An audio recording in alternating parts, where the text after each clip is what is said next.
নমস্কার, আমার নতুন একটি ভিডিওতে সবাইকে অনেক অনেক স্বাগত। আজকের ভিডিওতে আমি আপনাদের দেখাবো ইটালির সুপার শপে কি কি ধরনের জিনিসপত্র কিনতে পাওয়া যায়। আমরা শপিং করার জন্য সাধারণত ছুটির দিনকেই বেছে নেই। সেদিনও ছিল ছুটির দিন। আমরা দুপুরে লাঞ্চের পর সবাই মিলে রেডি হয়ে বেরিয়ে পড়লাম শপিং করার জন্য।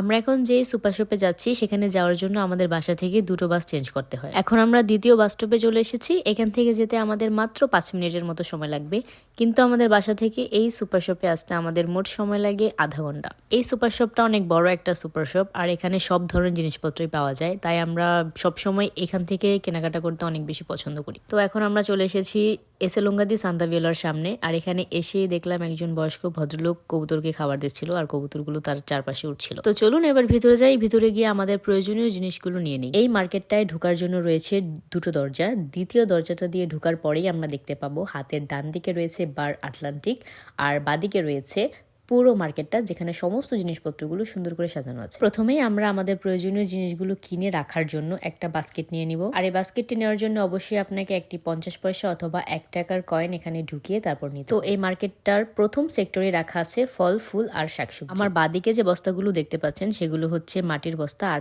তার ঠিক পাশেই রয়েছে ছোট ছোট ফুলের টব। আমরা প্রথমে আমাদের বাসার গোপালের জন্য কিছু ফল নিয়ে নিব। এখানে আমরা একটি পেঁপে নিয়ে নিলাম, আর এখন নিব আম। ইটালিতে সাধারণত সারা বছরই আম পাওয়া যায়। তারপরে নিলাম কলা। কলাগুলো এখানে খুব সুন্দর করে ঝুলানো ছিল, সেখান থেকে এক হালি পাকা কলা নিয়ে নিলাম। এই তো গোপালের জন্য ফল নেওয়া শেষ। এখন আমরা যাব সবজির সেক্টর। সবজির সেক্টরে প্রথমে সাজিয়ে রাখা আছে প্রসেসিং করা অনেক রকমের শাক। এগুলো একদম রেডি টু কুক করে প্রসেসিং করা।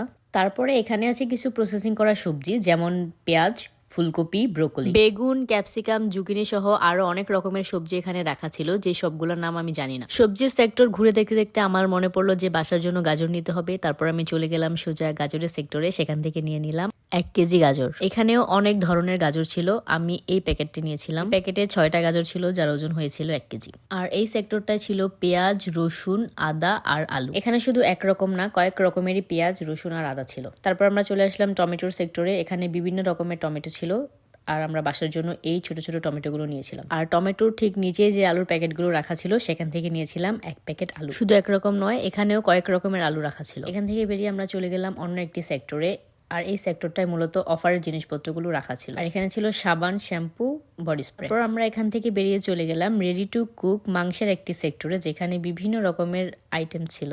তার ঠিক পাশেই ছিল ডিমের এই সেক্টরটি। এখানেও বিভিন্ন প্রজাতির মুরগির ডিম পাওয়া যায়। কোন সেক্টরে কি ধরনের জিনিস পাওয়া যায় সেগুলো খুব সহজে খুঁজে বের করার জন্য এইখানে এই বোর্ডগুলো লাগানো ছিল, যার প্রত্যেকটার ভিতরে লেখা ছিল কোন সেক্টরে ঢুকলে কি কি জিনিস পাওয়া যায়। এখন আমি যে সেক্টরটার মধ্যে ঢুকেছি সেখানে আছে অনেক রকমের সস, আর আছে অনেক রকমের তেল। তারপর আমি চলে গেলাম মাংসের সেক্টরে। এখানে আছে হাঁস মুরগি থেকে শুরু করে আরো বিভিন্ন রকমের পশু পাখির মাংস। আর পশু পাখির প্রত্যেকটা পার্ট আলাদা আলাদা করে প্রসেসিং করা থাকে, যার যেটা পছন্দ সে সেটাই নিতে পারে। তারপরে আমরা এখান থেকে বেরিয়ে চলে গিয়েছিলাম বাচ্চাদের সবচেয়ে প্রিয় একটি সেক্টর, যেখানে পাওয়া যাচ্ছে অনেক রকমের চকলেট। এই চকলেটগুলো দেখতে অনেক লোভনীয় আর ভীষণ মজা। এখন আমরা এই পুরো মার্কেটটার মাত্র অর্ধেক ঘুরেছি, আরো অর্ধেক বাকি আছে। পুরোটা ঘুরতে গেলে আমাদের আজকে সারা দিন শেষ হয়ে যাবে, আর বাসায় যাওয়া হবে না, তাই আমরা আজকে এখানে শেষ করছি। তখন ঘোরাঘুরি করে আমরা এই সব কিছু কিনেছি। এখানে সবসময় কেনাকাটা করলে এই ছোট ছোট স্টিকার গুলো দেয়। এগুলো 10টা জমাতে পারলে এখান থেকে পাওয়া যায় এরকম একটি বোলের সেট, সাথে আরো 5 টাকা যোগ করতে হয়। তো সেদিন আমরা বোলের সেটটিও নিয়েছিলাম। আর এখানে আমাদের সবকিছু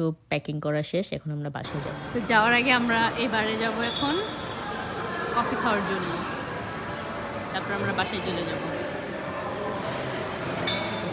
এই তো আমাদের কফি চলে এসেছে। আমি অবশ্য কফি খাই না, মা আর আমার বইনে খাইব, আর আমি স্যার দেখি। দেন কফি খাওয়া শেষ হলে আমরা বাসায় চলে যাব।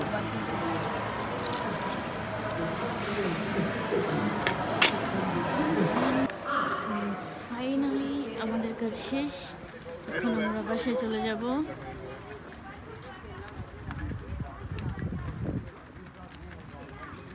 এই প্রথমবার এই মার্কেটটায় আমি সকালবেলা ঢুকা, মানে দিনের বেলায় বেরোতে পেরেছি।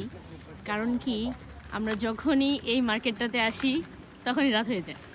মানে শপিং করার আমরা এতই বিজি হয়ে যাই যে বিকালবেলা ঢুকলে রাতের বেলা বের হই।